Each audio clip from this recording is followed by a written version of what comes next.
성경에 역사서라고 하죠. 역사서를 읽다 보면은 이제 이런 좀 문장이 좀 생각나는 것 같습니다. 그 아버지의 그 아들이라고요. 우리가 이 문장을 쓸 때는 그렇게 긍정적인 환경이 있을 때 쓰는 단어는 아닐 겁니다. 그쵸? 아버지의 좀 그렇게 좀 모난 모습을 이제 자신의 자식이 그대로 따라하는 모습들을 보면서 그 아버지의 그 아들이다라는 얘기를 쓰는 경우가 더 많은데, 역사서에 나오는 수많은 왕들은 이제 대부분 자기 아버지를 따라하는 모습들을 보이곤 하였습니다. 근데 그 모습들이 어떤 모습이었냐면은 아버지가 지은 모든 죄들을 그대로 따라하였다라는 모습들을 저자가 기술하고 있죠. 오늘 우리가 함께 읽은 본문은 이제 솔로몬의 죄로 인해서 이스라엘이 북과 남으로 나눠진 이후 북이스라엘의 두 번째 왕인 아비암의 통치가 이뤄진 역사에 대하여 기록되어 있는 말씀입니다. 본문 1절을 보면 이제 아비암은 여로보암 왕 18년에 유다의 왕이 되었다라고 나와 있죠. 그리고 우리가 알고 있는 여로보암의 때에 유다의 초대 왕이 누구입니까? 르호보암입니다. 솔로몬의 아들이죠. 그래서 족보를 조금 계산해 보면은 아비암이 르호보암의 아들이었다라는 것을 우리가 좀 알 수 있습니다. 그런데 이제 평행 본문인 동일한 역사 시간을 나타내고 있는 평행 본문이 역대상 3장 10절을 보니까 이 아비암에 대하여 어떻게 나와 있냐면요. 솔로몬의 아들은 르호보암이요 그의 아들은 아비야요라고 나와 있습니다. 그러니까 열왕기와 역대기가 서로 좀 이름을 다르게 기록하고 있다는 것을 우리가 좀 알 수 있죠. 이에 대한 해석의 측면이 좀 다양한데요. 먼저는 저자가 그 이름을 추각했다라는 측면과 이제 얌을 야로 변형된 형태로 간주하여서 이름을 적었다라는 측면이 있고, 또 이제 당시 우상 숭배가 굉장히 널리 퍼져 있었기 때문에 이제 아비아의 그 이름에 따른 그 우상 숭배를 하고 있었다는 것을 나타내기 위해 이름을 아비아가 아니라 아비암으로 기록했다라는 측면도 있습니다. 그런데 뭐가 되었든 이제 평행 본문 내에 동일한 역사의 시간을 나타내는 이 본문 가운데 열왕기가 아비암을 나타낸 만큼 역대기가 아비아라고 적어놓은 그 두 사람의 인물이 동일 인물이다라는 것은 틀림없어 보입니다.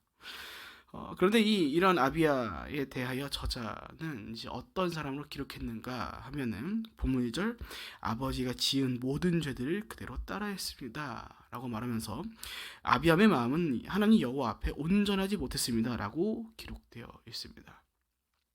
앞서 말씀드린 그 문장이 딱 떠오르는 순간이죠. 그 아버지의 그 아들이라는 말이 괜스레 떠올려지는 순간입니다. 그런데 여기서 우리가 한 가지 집중했으면 하는 포인트가 있는데요. 방금 전 제가 역대기 내에 이제 아비암의 이름을 아비야라고 기록되어 있다라고 말씀드렸습니다. 그런데 이 아비야의 이름의 그 뜻이 무엇이냐면요. 여호와는 아버지시다라는 뜻의 이름이라는 사실입니다. 그러니까 지금 아비암이 어떤 사람이라는 것을 나타내는 것입니까? 이름은 내 아버지는 여호와시다라고 말하고 있는데 그런 의미의 이름을 갖고 있으면서도 하나님 여호와 앞에서 온전하지 못한 삶을 그 조상 다윗과 달리 아버지 르호보암을 따라서 그 모든 죄를 따라한 인생을 살아왔다라는 것을 오늘 본문 가운데서 우리 가운데 보여주고 있는 것입니다. 우리가 삶을 살아가다 보면 이런 얘기를 좀 듣습니다. 자리가 사람을 만든다라고요. 근데 딱히 틀렸다라고 얘기하고 싶지는 않습니다. 그러나 이 말은 세상의 자리에서는 좀 어울리고 또 합당한 상황에 쓰일지 모르겠으나 크리스천들에게는 그리스도인들에게는 조금 고민해 봐야 할 문장인 것 같습니다. 우리가 그리스도인이라고 하는 것이 무엇을 뜻하는 사람입니까? 우리 잘 기억해야 합니다. 여러분 그리스도인이 무엇입니까? 교회에 출석하는 사람을 우리가 그리스도인이라고 얘기합니까?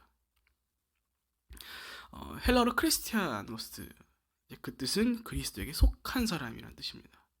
그리고 예수 그리스도에 속한 사람들에게는 따라오는 이명들이 있죠. 예수를 구주로 고백한 사람, 하나님의 백성, 예수님의 제자 등의 이명들이 말이죠. 그러니까 무엇이 되었든 그리스도인이라는 것은 그 삶이 그리스도에게 속한 그리스도와 함께하는 그분을 따르는 존재라는 것입니다.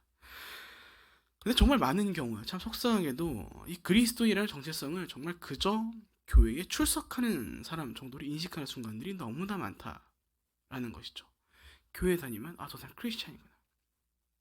교회 다니는구나. 기독교인이구나. 로마서 12장 1절에 보면 우리가 너무나도 잘 아는 사도 바울의 말씀이 나오죠. 너희 몸을 하나님이 기뻐하시는 거룩한 산 제물로 드리라. 그것이 너희가 될 영적 예배이라. 거룩한 산 제물. 그러니까 살아있는 제물인데 거룩해야 한답니다. 구별되어야 한답니다. 즉 우리가 구별되어 있는 삶이고 우리가 드리는 영적 예배라는 뜻이죠. 그러니까 믿는 자들이 세상과 다른 삶을 살아가는 것이 곧 그 이명에, 그 이름에 합당한 삶이다라는 것을 사도 바울이 이야기하고 있는 것입니다. 세상과 같으면은 우리가 그리스도인이라 불릴 필요가 없다. 너희가 예수를 믿는다면 그들과 구별되어야 한다. 너의 삶을 드릴 줄 아는 거룩한 제사가 되어야 한다. 그래서 예수님께서 이렇게 말씀하시죠. 요한복음 8장 31절 우리말 성경입니다. 예수께서 자기를 믿게 된 유대 사람들에게 말씀하셨습니다. 만일 너희가 내 말대로 산다면 너희는 참으로 내 제자들이다. 예수님께서는요, 자기를 팬처럼 따라다니는 사람들을 향하여서 제자라고 얘기하지 않으셨습니다. 내 말대로 사는 자들을 제자라고 부르셨죠. 그러니까 참 우리가 복음서를 보면서 12 그 제자들의 삶을 보면 참 답답한 경우가 너무나 많잖아요. 예수님께서 그 온갖 것들을 다 보여주시고 구약에 있는 모든 말씀들을 다 이뤄가시고 정말 위대하신 그 하나님의 그 본체였던 그 하나님의 아들이신 모습을 우리가 다 보여주시는데 제자들은 뭐 하고 있습니까? 죽어서 우리가 어디에 더 높은 자리에 갈까? 하나님 제가 왼편에 앉겠습니까? 우편에 앉겠습니까?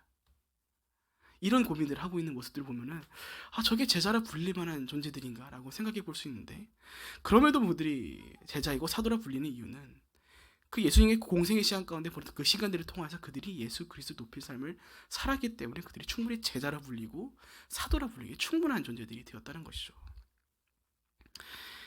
그렇게 사랑하는 여러분, 우리가 돌아보아야 할 줄로 믿습니다. 우리가 지니고 있는 그 이름에, 그 이명에, 그 정체성에 우리가 합당한 삶을 살아가고 있는지 말이죠. 오늘 본문권에 나타난 아비암, 그는 자신의 이름과 같이 살아가지 못했습니다. 여호와는 아버지시다라는 그 귀한 이름과 정체성을 가지고 있음에도 그는 결국 여호와를 아버지 삼는 삶을 살아가지 못했고요. 오히려 르호보암의 모든 죄를 따라가 하나님 앞에서 범죄하는 인생을 살아갔다는 것입니다. 이게 참 안타깝죠. 자신의 이름이 여호와는 아버지시다라는 뜻을 갖고 있으면은 본인의 삶의 모든 순간에 그 뜻이 따라다닐 텐데 그 뜻을 눈치채지 못하고 그저 한낱 이름으로만 여기고 그도 역시 동일하게 르호보암과 같이 우상을 섬기며 하나님 기뻐하지 않는 인생을 살아갔다는 것이 참 우리라고 하면 안타깝게 만들면서도 또 오늘 우리가 그러고 살아가고 있지는 않은가 고민하게 해주는 것 같습니다. 사랑 여러분, 오늘날 우리는 어떻습니까? 혹 그리스도인이라고 스스로 칭하면서도 그저 그 삶이 교회에 출석하는 일에 그저 직분을 지니고 살아가는 그 삶에 머물러 있지는 않습니까? 우리가 그리스도인으로 살아간다는 것은요, 결국 우리가 내 삶이 몇 대째 그리스도인에, 아니면 내 직분이 집사네, 권사네, 장로네, 뭐 전도사네, 강도사네, 목사네, 이런 것이 아니다라는 것이죠. 제가 외부 사역을 20살 때부터 쭉 쉬지 않고 달려왔었는데, 물론 제가 원래 가지고 있는 기질도 있었지만 그 순간들을 통해서 제가 느꼈던 것 중 하나는 뭐냐면요, 인간에 대한 실망이었습니다. 정말 많이 실망했습니다. 물론 저는 저 자신을 자책을 참 잘하는 사람이거든요. 네, 정말 자책을 참 누구보다 잘하는 사람인데 그런 저에 대한 자책뿐만이 아니라 타인을 보면 참 정말 많은 실망들을 하고 있습니다. 물론 그 사람한테 밉다는 표현이 아니고요. 사람이 저거밖에 안 되는구나. 인간의 존재가 아무리 잘나도 저게 한계구나. 그러니까 인간에게 희망이 없고 인간 존재 자체에게는 답이 없구나라는 것들을 깨달아가면서 바라보곤 했습니다. 그러니까 그 상황 가운데 필요한 것은 결국에는 내가 교회를 다니고 있다는 사실에, 또 내가 어떤 직분과 어떤 사역을 감당하고 있다는 사실에 빠져가지고 그것이 내 믿음을 증명해 주는 것 마냥 살아가는 것이 아니라 오늘 내가 예수 그리스도를 믿는 자로서 크리스찬의 그 이명과 그 이름에 맞게 합당한 삶을 잘 살아내고 있는가로 우리의 삶이 판명난다는 사실인 거죠. 그래서 우리는 어떠한 직분으로 우리의 삶을 판단할 것이 아니라 우리가 어떠한 몇 대째 막 그리스도인이가 어떠한 일을 감당하고 있고 어떠한 봉사 사역들을 잘하고 있는지가 아니라 우리가 그 삶이 하나님을 떠나지 아니하고 하나님에서 정직한 그 이름과 그 이명과 그 정체성에 합당한 삶을 살았는지로 우리가 크리스찬인지 아닌지가 결정난다는 것입니다. 그렇게 사랑하는 여러분, 그 정체성에 합당한 삶을 살아가시길 축복드립니다. 이 자리에 서 있는 저라고 해서 이 말씀에 해당되지 않는 건 아닙니다. 어쩌면 저한테 가장 필요한 말씀이거든요. 제가 앞서 말씀드린 것 인간에 대한 실망의 최고치를 찍었던 곳이 어디였냐면요. 신학교였습니다. 아이러니하죠. 하나님을 알러 오고 싶고 배우고 싶고 그 목회자의 길이라고 믿고 공부하러 온 그 곳에서 정말 다양한 사람들을 만났습니다. 물론 저라고 그 질문에 대해 자유로울 수는 없겠죠. 다른 이들을 보는 제가 더 답답할 수도 있을 것이고요. 정말 다양한 분들을 만났는데 참 긍정적이라고 말하기는 좀 부끄럽습니다. 그럼에도 하나님께 감사할 수 있는 그런 사람들 하나님께 세워가시고 또 만들어 가신다는 사실이 우리는 알고 있기 때문이죠. 우리가 스스로 그리스도인이라고 칭하고 있다면 우리가 그렇게 믿고 있다면 우리는 그 이름에 걸맞는 그 정체성에 합당한 그 책임을 다 이뤄가야 할 것입니다. 하나님을 아버지 삼지 않고 죄를 일삼았던 아비암은 그 이름과 정체성을 잃어버린 삶이라는 것을 오늘 본문 가운데 우리에게 통해 보여주시는 것이죠. 그렇게 오늘 우리의 삶이 아비암을 기억하면서 우리가 그 이름에 걸맞는 또 그에 따른 책임들을 곧 예수 그리스도의 제자의 삶을 이뤄가야 하는 우리의 한날이 되어야 할 줄로 믿습니다. 본문 6절부터 7절까지입니다. 아비암이 살아있는 동안 르호보암과 여로보암 사이에 전쟁이 끊이지 않았습니다. 아비암 때에 일어났던 모든 일과 그가 한 모든 것은 유다 왕들의 역대기에 기록되어 있습니다. 아비암과 여로보암 사이에 전쟁이 있었습니다. 계속해서 우리는 왕조들의 죄를 보고 있습니다. 근데 우리가 죄에 대해 생각할 때 잊지 말아야 할 부분이 항상 있는데 바로 죄의 문제는요 절대 자신만을 파괴하고 끝나지 않는다라는 것입니다. 한 사람의 죄가 그 한 사람에서만 한 사람으로 끝난다면 정말 다행일 것입니다. 그런데 안타깝게도 그 죄의 영향은요 자신으로부터 시작해서 다른 이들에게 항상 흘러간다라는 사실입니다. 왜냐하면 우리의 존재가 다른 이들에게 영향을 끼칠 통로이기 때문이거든요. 오늘 보면 6절의 말씀을 보면 아비암이 살아있는 동안 르호보암과 여로보암 사이의 전쟁이 끊이지 않는다라고 기록되어 있습니다. 그뿐이겠습니까? 아비암과 여로보암 사이에서도 전쟁이 있었다고 합니다. 그러니까 솔로몬의 죄로부터 그 죄의 문제로부터 시작된 일들이 자신으로 끝나지 않았죠. 그 죄의 문제는 나라를 갈라놓는 일로 이어지고요. 그렇게 갈라진 나라 가운데 세워진 그 두 왕의 죄로 인하여서 또 어떤 일로 이어지냐? 그 죄의 문제는 결국 본래 하나였던 한 공동체였던 이스라엘 전체가 서로가 서로를 죽여가는 동족 상전의 길을 걷게 만들어 버립니다. 또한 본문 6절을 보면 이렇게 나와 있죠. 아비암이 살아있는 동안 르호보암과 여로보암 사이에 전쟁이 끊이지 않았습니다. 전쟁이 끊이지 않았다. 그러니까 평화의 순간이 없었다라는 것입니다. 그러니까 개인의 죄의 문제가 어디까지 펼쳐간 것입니까? 타인의 평안까지 깨뜨린 것입니다. 이처럼 한 사람의 죄는요 자신에게 고여 있는 것이 아니라 다른 이들에게까지도 흘러가게 만든다라는 것입니다. 물론 우리가 여기서 희망을 놓지 말아야 하는 것은 그럼에도 불구하고 반대의 경우도 있다는 사실이죠. 한 사람의 의로움이 다른 이들에게까지 그 영향을 끼친 경우가 있습니다. 무엇입니까? 누구입니까? 예수 그리스도시죠. 로마서 5장을 보면 사도 바울이 예수님께서 이렇게 말씀하고 있습니다. 19절입니다. 한 사람이 순종하지 아니함으로 많은 사람이 죄인 된 것 같이 한 사람이 순종하심으로 많은 사람이 의인이 되리라. 이 말씀 보면 참 감사한 것은 우리의 존재 자체가 답이 없는데 우리가 의인이 될 수가 없는 예수님께서 의인 되심으로 우리를 의인이라 칭해 주심으로 우리가 그 죄로부터 자유해질 수 있다는 사실을 우리 가운데 항상 감사하게 만드는 것 같습니다. 그리고 예수님과 동격은 아니지만 제가 개인적으로 굉장히 좋아하고 사랑하는 말씀이 하나가 있는데 바로 사도행전에 나오는 유드고에 대한 말씀입니다. 많은 경우에 유두고가 그저 말씀을 듣다가 3층 높이에 떨어진 죽은 사람 그리고 부활한 사람 정도로 생각하는데, 사실 유두고가 우리에게 보여주는 모습은 그게 전부가 아닙니다. 당시의 히브리 민족들에게는 휴일이라는 개념이 없었습니다. 그러니까 그렇게 유두교가 당시 휴일이 없었던 자신의 일상을 잘 살아내고 열심히 살아내고, 그러면서도 늦은 저녁까지 강론을 하는 바울을 찾아요. 그 말씀을 들었던 사람이 바로 유두고인 것입니다.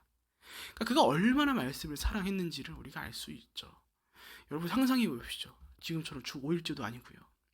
주 7일째, 7일 내내 일하고서 저녁마다 안 그래도 늦은 저녁인데 가가지고 말씀을 듣는 모습을 상상해 보십시오. 얼마나 훌륭합니까? 우리 자신이 그걸 이루지 못하더라도 다른 사람이 그런 모습들을 이뤄가는 거 보면은 저건 정말 멋있다. 물론 다른 것들을 정죄하고자 얘기하는 것이 아닙니다. 분명히 우리가 쉼도 필요합니다. 근데 그 쉼을 내려놓으면서까지 그 말씀을 들으러 온 그 유두고의 모습이 정말 예수님께서 사랑할 수밖에 없는 모습이라는 것을 우리가 알 수 있는 것이죠. 뭐 그뿐이겠습니까? 그런 유두고가 졸다가 3층 높이에 떨어 죽게 되죠. 그리고서 이후에 그게 생명이 있다. 사도 바울의 그 말씀을 통하여서 그가 살아나게 됩니다. 그리고 나서 돌아오는 본문 가운데 이렇게 이야기하죠. 사도행전 20장 12절입니다. 사람들이 살아난 청년을 데려가서 적지 않게 위로를 받았더라. 그러니까 말씀을 사랑하였던 그 청년 유두고 한 사람으로 인해서 어떤 일들이 일어납니까? 그 지역 사람들이 위로를 누립니다. 정말 일상을 잘 살아내면서 자신의 믿음을 잘 지키기 위해 이들이 이뤄가는 그 한 사람을 통해서 그 다양한 사람들이 위로를 누린다는 겁니다.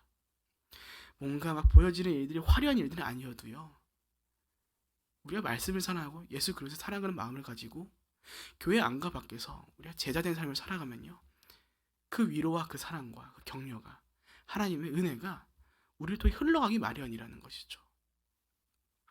그러나 우리는 너무나도 많이 보여지는 일에 집중하곤 합니다. 우리 그럴 필요 없습니다. 물론 우리가 하나님의 일을 잘 감당하는 것 중요하죠. 우리가 그리스도의 모든 교회 지체로서 각자의 자리에서 맡겨진 직분에 따라 그 일들을 잘 수행하는 것 좋습니다. 그러나 그 모든 일들이 우리가 결국 하나님을 사랑하고 예수 그리스도를 사랑하는 마음으로 시작되어야지, 나의 실력을 쌓기 위해서, 내 이름을 널리 퍼뜨리기 위해서, 내가 잘하고 있다는 것을 증명하기 위해서 이뤄가는 일이라면 그 일 가운데 결코 성령님 일하시지 않는다는 사실입니다. 그렇게 사랑하는 여러분, 여쭙습니다. 오늘 우리는 무엇을 흘려보내고 있습니까?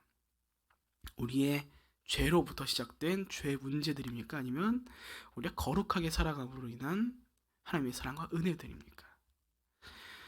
무엇이 되든 우리는 무언가를 흘려보내는 통로로 사용될 것입니다. 그렇다면 우리가 흘려보내야 한 것들은 죄의 문제들이 아니라 우리가 거룩과 의로움으로 인한 하나님의 사랑과 은혜를 흘려보내야 될 것입니다. 그리고 그 삶을 가히 그리스도인이라 불리기에 합당한, 하나님 보시기에 기뻐하는 삶이라고 우리가 말할 수 있을 것입니다. 말씀을 마칩니다. 사랑하는 여러분, 그리스도인이라는 그 이름에 합당한 삶을 살아가시길 축복드립니다. 우리가 비록 죄인 되었습니다만 하나님께서 우리를 의인이라 칭해 주셨습니다. 그렇다면 이제 우리에게 남은 것은 우리가 그 의인이라 칭해 주심에 감사함으로, 그것을 기억함으로 우리 가운데 허락하신 그 삶의 책임들을 잘 이뤄가는 것일 겁니다. 죄를 돌아보지 아니하고 의인으로서의 그 길을 잘 바라보면서 달려가는 것 말이죠.